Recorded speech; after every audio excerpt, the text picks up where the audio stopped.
आज का हमारा टॉपिक है कॉन्सेप्ट ऑफ सप्लाई, पूर्ति की धारणा। ठीक है, तो पूर्ति के बारे में देख लेते हैं। भी पूर्ति होती क्या है?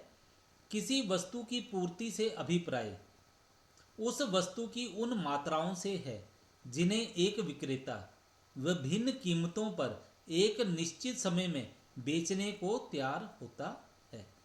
तो अगर आप देखोगे ये जो पूर्ति के बारे में आप पढ़ रहे हो तो ये क्या है, ये जो डिमांड थी, मांग है, उसके बिल्कुल ये उलट है। ठीक है, डिमांड में भी आप डेफिनेशन देखोगे बिल्कुल सेम इसी तरह से है। ठीक है, वहाँ पे उपभोक्ता क्या करता था, वो वस्तु की मांग करता था। यहाँ पे विक्रेता जो है वो क्या करता है, वो सप्लाई कर रहा है।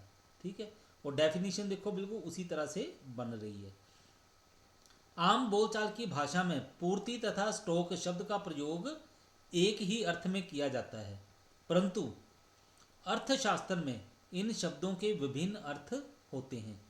किसी वस्तु का स्टॉक उस वस्तु की कुल मात्रा को बतलाता है जो किसी समय बाजार में विक्रेता के पास मौजूद होती है। ठीक है, स्टॉक का मतलब क्या है? स्टॉक का मतलब है कि वस्तु की वो मात्रा जो किसी समय, ठीक है, एक विक्रेता के पास बाजार में उपलब्ध है।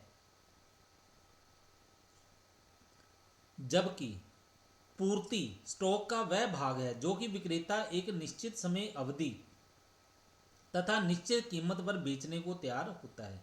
ठीक है, इसके उलट पूर्ति क्या है? पूर्ति का मतलब है ये स्टॉक का वह भाग है जिसे कि विक्रेता निश्चित कीमत पर बेचने के लिए तैयार है।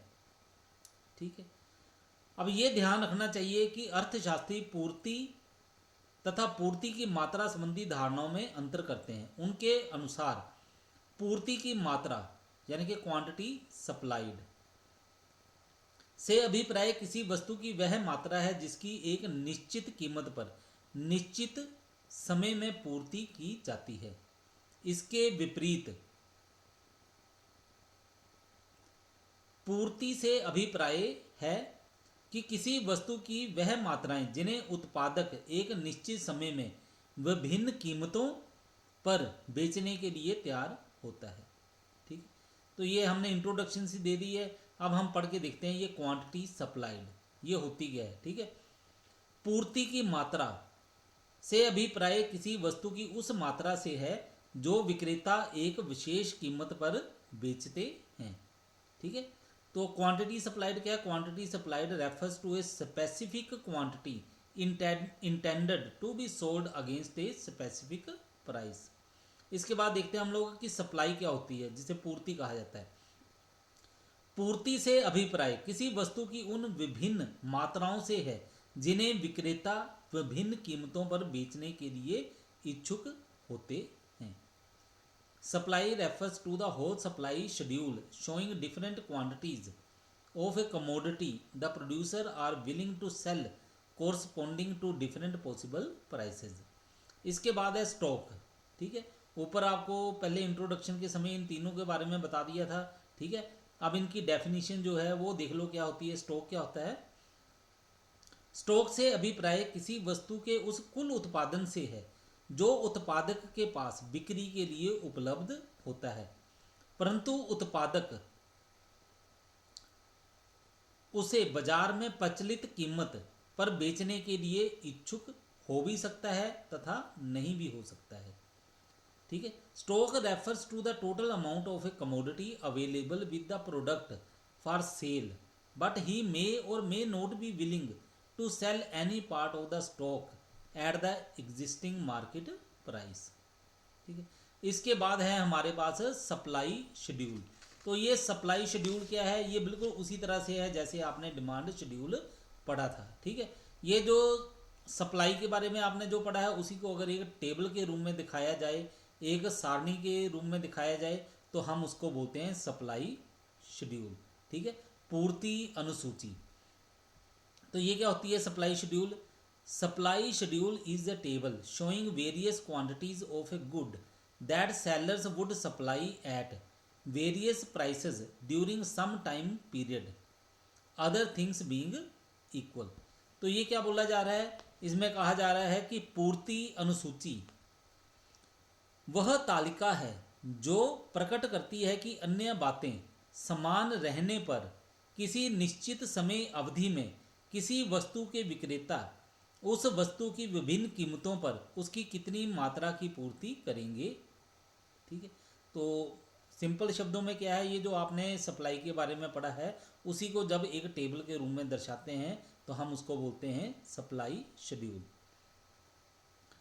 तो इसमें ऐसे भी बोल सकते हैं हम साधारण से शब्दों में कि पूर्ति अनुसूची वह तालिका है जो अन्य बातें समान रहने पर किसी वस्तु की कीमत तथा बेची जाने वाली मात्रा के संबंध को प्रकट करती है।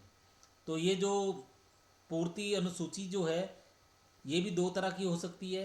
पहली है इंडिविजुअल सप्लाई शेड्यूल, दूसरी है मार्केट सप्लाई शेड्यूल।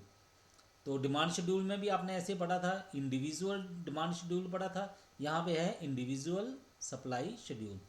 तो इंडिविजुअल का मतलब क्या होता है, सिर्फ एक व्यक्ति के बारे में। तो इंडिविजुअल सप्लाई शेड्यूल क्या है, individual supply schedule is defined as the table which shows quantities of a given commodity which an individual producer will supply at all possible prices at a given time। तो क्या कहा जा रहा है कि व्यक्तिगत पूर्ति अनुसूची वह तालिका है जो किसी वस्तु की उन मात्राओं को प्रकट करती है जिनकी एक उत्पादक एक निश्चित समय में सभी संभव कीमतों पर पूर्ति करेगा। ठीक है, तो इसको हम ये टेबल के द्वारा समझ लेते हैं कि इंडिविजुअल सप्लाई शेड्यूल क्या होता है। ये देखो यहाँ पे दिया है प्राइस ऑफ गुड एक्स, यानी कि ये जो वस्तु है उसकी कीमत बताई गई है एक्स वस्तु की। तो एक्स वस्तु कोई भी हो सकती है, यहाँ पे हम फिर मान लेते हैं कि ये आइसक्रीम है। ठीक है, तो ये आइसक्रीम की कीमत बताई गई 1 2 3 और ये क्वांटिटी इन यूनिट। ठीक है, ये मात्रा बताई गई इकाइयों में। ठीक है, तो ये कैसे बताया गया है कि अगर कीमत 1 होती है, ठीक है, 1 रुपया है आइसक्रीम की कीमत, ठीक है, तो विक्रेता कितनी सप्लाई करता है, 1 आइसक्रीम की सप्लाई करेगा। अगर कीमत बढ़ के 2 रुपया हो जाए आइसक्रीम की तो वो 2 यूनिट जो है उसकी सप्लाई करेगा। अगर कीमत बढ़ के 3 रुपया हो जाए तो वो क्या करेगा, सप्लाई की मात्रा बढ़ाकर 3 इकाइयाँ कर देगा। ठीक है, तो ये जो टेबल बना है इसी को हम बोलते हैं इंडिविजुअल सप्लाई शेड्यूल। हाँ, और इस शेड्यूल से अगर हम ग्राफ बनाएं, कर्व बनाएं, ठीक है, तो उसको बोलेंगे इंडिविजुअल सप्लाई कर्व। ठीक है, उसके बारे में हम नेक्स्ट जो लेक्चर होगा उसमें पढ़ेंगे। अब इसके बाद है हमारे पास मार्केट सप्लाई शेड्यूल। तो ये क्या होता है, market supply schedule is the table which indicates the total quantity of a commodity all producers would supply at each market price पर पीरियड ऑफ टाइम। तो इसमें क्या है, बाजार में जितने भी विक्रेता हैं वो जितनी सप्लाई करते हैं, ठीक है, उसके टोटल को, ठीक है, बोलेंगे कि मार्केट सप्लाई। और उसको जब हम किसी शेड्यूल में दिखाएंगे, टेबल में दिखाएंगे, तो उसको बोलेंगे मार्केट सप्लाई शेड्यूल। तो ये क्या होता है, बाजार पूर्ति अनुसूची वह तालिका है जो किसी बाजार में सभी विक्रेताओं द्वारा एक निश्चित समय में विभिन्न कीमतों पर बेची जाने वाली कुल मात्रा के योग को प्रकट करती है। ठीक है, तो ये देखो हम इसको टेबल के द्वारा समझ सकते हैं, मार्केट सप्लाई शेड्यूल। तो ये प्राइस है 1 2 3, सप्लाई बाय फर्म ए। पहली फर्म जो है ए नाम की वो सप्लाई करती है। अगर 1 रुपया कीमत हो तो 1 सप्लाई करेगी, 1 इकाई। 2 रुपये कीमत हो तो 2 इकाइयाँ सप्लाई करती है। 3 रुपये कीमत हो तो 3 इकाइयाँ आइसक्रीम की सप्लाई करती है। सप्लाई बाय फर्म बी, जो दूसरी फर्म है जिसका नाम बी है, वो कैसे सप्लाई कर रही है, अगर 1 रुपया कीमत हो तो 2 इकाइयों की सप्लाई करती है। 2 रुपया कीमत हो तो 3 इकाइयाँ सप्लाई करती है उसकी आइसक्रीम की। अगर 3 रुपया कीमत हो बढ़ के सप्लाई को बढ़ा के 4 इकाइयाँ कर देती है। तो मार्केट सप्लाई क्या है, इन सभी का जोड़। ठीक है, 1 + 2 ये 3 होगी, 2 + 3 5 हो गई, 3 + 4 ये हो गया 7। ठीक है, अब ये नहीं सोचना है कि सप्लायर जो है वो सिर्फ 2 ही होंगे, 2 हो सकते हैं, 2 से ज़्यादा भी हो सकते हैं, 5 हो सकते हैं, 500 हो सकते हैं, 1000 हो सकते हैं। उन सभी का जब टोटल लगा के, ऐसे सप्लाई का टोटल जब लगा के लिखा जाता है टोटल को, तो हम उसको बोलते हैं मार्केट सप्लाई। ठीक है, अब इसका अगर कर्व बनाया जाए तो उसको बोलेंगे मार्केट सप्लाई कर्व। ठीक है,